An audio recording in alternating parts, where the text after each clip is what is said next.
Happy Columbus Day! And in honor of Columbus, I made a What If the Spanish Never Funded Columbus timeline, which can also act as a What If Columbus Never Discovered America timeline.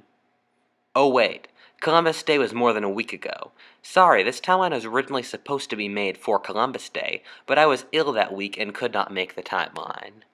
It's still an interesting question, however. The year 1492 is drilled into the heads of every child born in the Western Hemisphere, and so it's an interesting question to ask, what if the Spanish never funded the expedition west and Columbus never discovered America?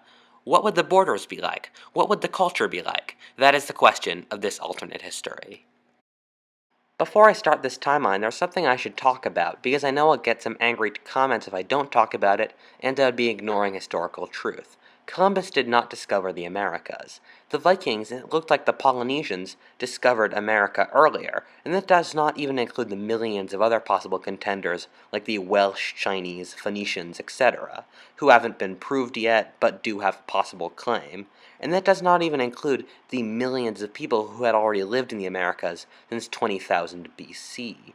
However, for all intents and purposes, Columbus linked the Americas with the rest of the world and led to large-scale intervention in the continent, so I will say discovered throughout this video. In this timeline, the Spanish government politely looks at Columbus's plan to sail west to Asia, and tells him it's frankly garbage and he packs up to ask another government.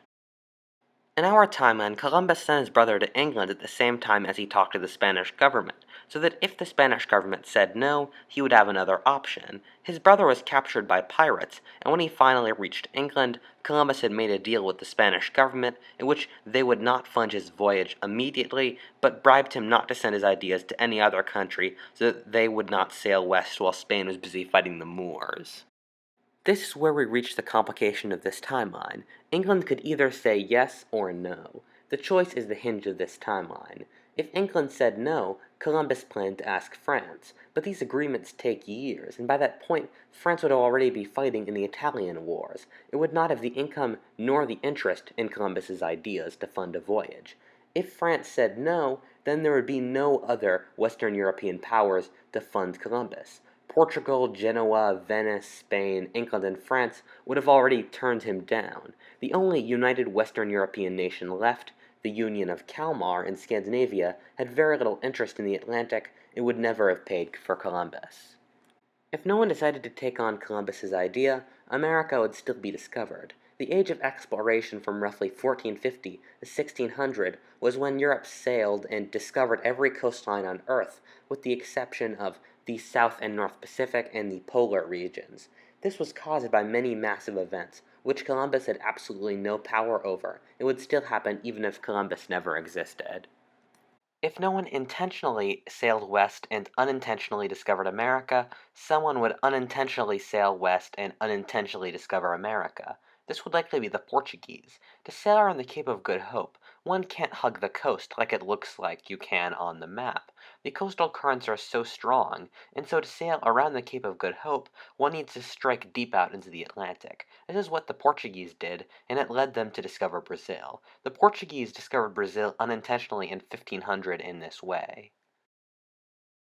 Since both of these outcomes are so different, this video is actually two timelines in a single video, one in which the Portuguese discover America, and one in which the English do so. Since Columbus is a nobody in the former, it also doubles as a what if Columbus was never born timeline.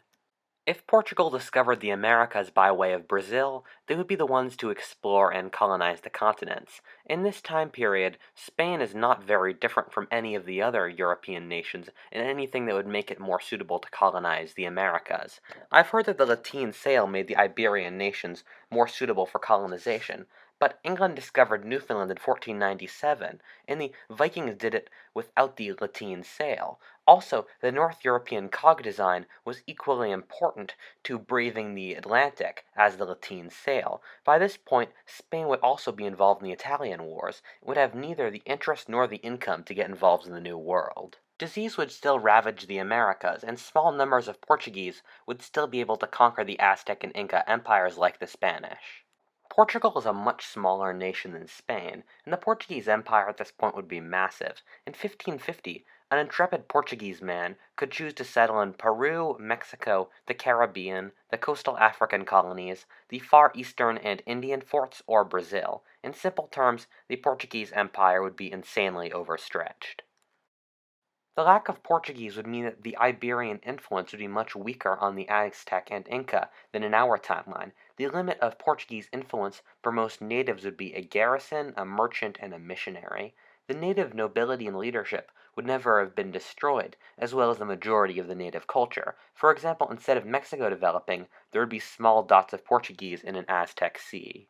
When Spain would invade Portugal in 1580, the Portuguese would still be conquered. Spain is already a much larger nation than Portugal, but when the entire Habsburg Empire, which the Spanish controlled at the time, including much of Central Europe, Italy, and the Low Countries, are involved, it makes Portugal's plight practically hopeless. There is a limit on how many mercenaries can be purchased by gold. With a smaller European presence in Peru, the Great Potosi silver mine, which practically funded the Spanish Empire, would probably not be discovered. With a much smaller Iberian presence, the Aztec and Inca leadership would still exist. Thus, when Portugal would be conquered, Mexico and Peru would rebel and reform as empires. Without the New World's silver and gold, Spain would not have the engine that drove many European wars, but since almost all of these wars were failures, it would actually change very little history. The big exception would be the 30 Years' War, which the Imperials or the Spanish-Austrian Union were able to keep fighting because of all the New World gold. Thus, in this timeline, the Imperials would run out of steam halfway through the 30 Years' War with the arrival of the Swedes. A treaty would be signed, giving the Swedes large lands in northern Germany in exchange for a peace deal. In the New World, meanwhile, without the incentive given by the wealth Spain got from Peru and Mexico, with the exception of the Caribbean and Brazil, which Portugal would colonize, the European powers would never colonize the Americas. Even if they tried later, the Native Americans would have adapted to European diseases and it still would be a failure. If you're interested in what if the Americas were never colonized, I've already made a what if the Americas were never colonized timeline, the link to which is in the description. However, I'm making a second edition of that timeline in the near future and so expect the link to be changed. To completely change gears to the other timeline, having England discover America is not that crazy as it sounds when it's placed into the general English policy of the time. Henry VII, or Henry Tudor's general policy, was avoiding war with France, him being practically the only person in England who did not war with France at the time, and improving English trade. Thus it would jibe with his general policy to fund ships to the Americas to reach the Indies and improve trade. Even if Columbus never existed, there's still a small possibility that the English would discover America. There's a theory that the English had a vague idea about Newfoundland from fishermen who had sailed too far west. They called it Hy Brasil, derived from the Gaelic for Blessed Lands.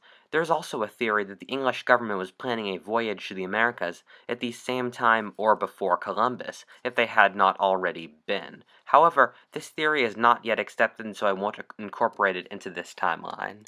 Columbus had been to Iceland and so knew about Greenland, and thus if he started sailing in Bristol, he probably would have island hopped to Labrador in a route similar to the Vikings.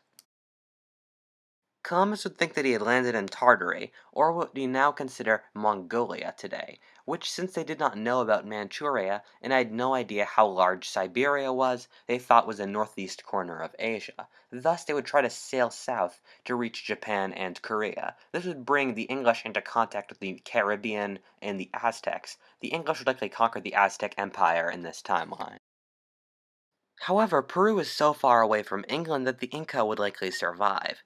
Also, the distance means that when the English would reach the Inca Empire, the Inca would have already been hit by European diseases. The English would likely create something similar to the 13 colonies on the eastern shore of North America much earlier in this timeline. In our timeline, 16th century England was a fortress fighting off a siege from Catholic Europe. With the gold from the Aztec Empire, the English would be able to fight offensive wars of conquest in Europe. After the War of the Roses and into the 16th century, most of England wanted another war with France to basically have Hundred Years' War Round 2. This was why Henry VII and Henry VIII had to try so hard not to have another major war with France. They did not want war with France, since that would force them to call up Parliament, and that would bring up a lot of complications. If England had the Aztec money, they would invade France. They would ally with the Habsburg Empire, the enemies of France. Even with this alliance, England would fail. France had 4 times the population and a much better military. The English would likely be able to intervene successfully in the French Civil War and have the Huguenots win the war, however, and they would also likely be able to intervene successfully in the Dutch War of Independence and oust the Spanish from the Netherlands in the 16th century. With all the Aztec income, the English king would be able to squash Parliament. The king would no longer be emboldened to Parliament for income, because the colonies would be controlled directly under the crown. The king or queen would respect the rights of Parliament in the 16th century, since the destruction of Parliament would irk the nobility, and to a lesser extent the merchants, who viewed it as their protector. The king would only crush Parliament in the 17th century, when he would probably be forced to ask them for income for the 30 Years' War, which would probably drag in the English if the king had the income to fight the war. The more powerful crown would crush the eastern part of England that would rise with Parliament during the Civil War. The crushed parliamentarians would flee to the New England colonies, which would have already existed for 70 years, since they would be founded earlier. In our timeline after independence, Mexico suffered dearly from the Spanish style of helicopter parent governance. The Spanish gave their colonies no autonomy, thus when they did become independent, they were oftentimes badly run since they had no prior experience. The English, meanwhile, had a more loose form of government which gave lots of local autonomy. The reasons for why Mexico has done badly while countries like the US and Canada have done well is complicated and has many different variables, but I think the Spanish governance part is a big piece of the puzzle. In this timeline, after Mexico would inevitably declare independence from England, it would likely become a regional power, if not a world power. Also, with Britain having the wealth of Mexico and controlling the greater part of North America, they would have no need to create the East India Company or for it to become the massive endeavor it did in our timeline. Thus, in this timeline, the French would likely conquer India and all the lands needed to control India once the Suez Canal exists, like Egypt and Yemen. The Spanish, meanwhile, would still have American colonies, but they would never become the main continental force. The Spanish would likely still colonize northern South America and Argentina. What if Altist? Thank you for watching. If you liked that video, please comment and subscribe. And please stay tuned for my next video, one which a lot of you have been waiting for. What if the Japanese invaded the Soviet Union in World War II? Thank you.